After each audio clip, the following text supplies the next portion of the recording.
신세기 에반게리온의 제작사 가이낙스의 대표이사였던 오카다 토시오는 저서 오타쿠에서 애니메이션, 게임, 영화에 미친놈들, 이 책의 부제이기도 하다. 직업적 전문가의 길을 가려면 다음 세 가지 눈을 갖추어야 한다고 조언한다. 작품 안에서 아름다움을 발견하고 작가의 센스를 포착하는 세련된 시각, 작품을 논리적으로 분석하고 구조를 파악하는 과학자의 시각인 장인의 시각, 작가의 눈과 작품의 디테일을 간파하고 스태프들의 정열과 갈등의 드라마를 보는 통달의 시각. 하지만 말이 쉽지 그 정도 경지에 도달한다는 것이 쉬운 일은 아니다. 게다가 언제나 1등은 한 명뿐이다. 이 사실을 잊지 말라. 둘째, 최고가 되지 못하지만 대부분의 오타쿠처럼 자기만족을 위하여 빠져 사는 길이다. 그러나 명심해라. 그저 여행이 좋아서 이를 저질렀던 한비아의 말을 빌면 이렇게 살고자 한다면 우선 삶의 설계 기준을 해야 할 일이 아니라 하고 싶은 일에 철저히 맞춰놓고 살아야 한다. 또 이 일을 하면 내가 얼마나 행복할까를 생각하여야 하고 언제나 자신감 있는 당당한 삶의 태도도 있어야 하며 무소유를 즐길 각오가 되어 있어야 한다. 즉, 대다수는 가난한 예술가들처럼 좋아하는 일을 하는 것에 만족하며 사는 것으로 행복을 추구해야 한다. 특히 경제적 가치가 약한 분야에서는 1등이 아닌 2등이나 3등은 대부분 형편없는 대우를 받는다. 한비아가 말했듯 잘 살지 못해도 좋다는 뚜렷한 가치관이 있어야 하는데 이 길을 처음부터 끝까지 고수하려는 사람이 과연 몇이나 될까? 셋째, 다른 길을 통해 경제적 여유를 마련한 뒤 그 돈으로 좋아하는 것을 하는 것이다. 사실 대부분의 사람들이 택하는 길은 바로 이 길이다.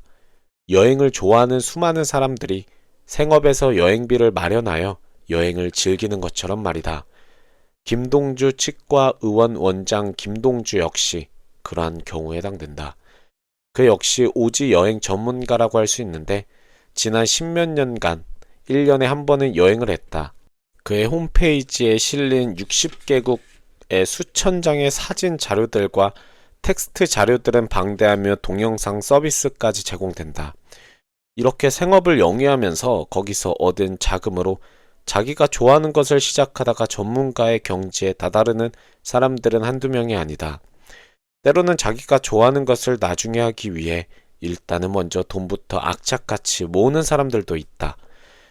배수아의 소설 나는 이제 네가 지겨워해서 여주인공이 그런 경우다. 그녀는 33세 독신이고 죽도록 성실한 직장인이다. 동물원 산책을 좋아하고 아프리카로 가서 야생 동물을 돌보는 것이 꿈이기에 직장에서의 모든 것이 괴롭지만 월급을 모아가며 저녁마다 수의사 공부를 한다. 경제적 가치가 별로 없는 것을 좋아하지만 통달의 수준과 장인의 경지에 이를 정도의 오타쿠는 아니라면 섣불리 자신이 좋아하는 것을 하면 안 된다. 곧 춥고 배고픈 상태로 빠지게 되기 때문이다. 나는 주변에서 내가 보기에는 그 분야의 재능도 별로 없는데 어떤 것을 좋아한다는 이유 하나만으로 계속 물고 늘어지는 사람들을 많이 보아왔다. 특히 그래픽 디자인이나 만화 등 같이 창조성이 요구되는 분야에서조차 성실과 끈기 하나만으로도 성공할 수 있다고 믿는 자들을 볼 때는 그 어리석음에 기가 질릴 지경이다. 물론 혼자서 살면서 무소유를 즐기겠다는 각오가 서 있다면 그렇게 해도 된다. 하비아도 아직은 독신이다. 한비아는 2017년 결혼했음. 그러나 춥고 배고픈 것은 딱 질색이라면, 그리고 좋아하는 일에서 천재적 재능을 갖고 있는 것도 아니라면 이 사회에서 대가를 주는 일을 찾아하고 그 대가를 받아 좋아하는 것을 하는 세 번째 길을 택하는 것이 현명하지 않을까? 돈부터 벌란 말이다. 음악 감상을 좋아하였던 나 역시 그 마지막 길을 택했다. 그렇다면 나는 어떤 일을 하여 대가를 받고자 했을까? 어느 특정 분야에 뚜렷하게 재능을 갖고 있지도 못했기에 구체적인 생각은 전혀 없었다. 반드시 무슨 일을 하여야만 한다는 어떤 의식 또한 전혀 없었다. 그저 돈 많이 버는 일이면 되었다. 범죄 빼고는 일의 종류가 크게 문제되지 않았다는 말이다. 아마 당신도 마찬가지 아닐까? 현재 2005년 스티브 잡스는 스탠퍼드 대학교 졸업식에서 위대한 일을 하는 유일한 방법은 좋아하는 일을 하는 것이다. 아직 그런 일을 찾지 못했다면 계속 찾아라 라고 했다. 이는 좋아하는 일을 하면 노동이 사라지고 능력과 성공, 행복, 부가 전부 기하급수적으로 커진다는 서사다. 그러나 이 방정식은 번아웃으로 가는 직행 열차인 일과 삶의 통합을 전제로 한다. 당신이 좋아하는 일은 대부분 이른바 열정 페이를 받는 일들일 것이고 워라벨 따위는 잊어야 할 것임을 명심해라. 그럭저럭 괜찮은 일을 해라. 앤 헬렌 피터슨의 요즘 애들에 나오는 내용을 인용한 것이다. 기성세대에게 요즘 애들에 대해 설명해주는 책이기는 하지만 요즘 세대들도 읽어보면 좋은 책이다. 번역도 상당히 깔끔하다.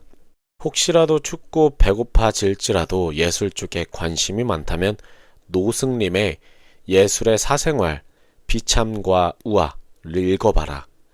위대한 예술가들의 실생활이 폼나는 것들은 아니었음을 배우게 된다.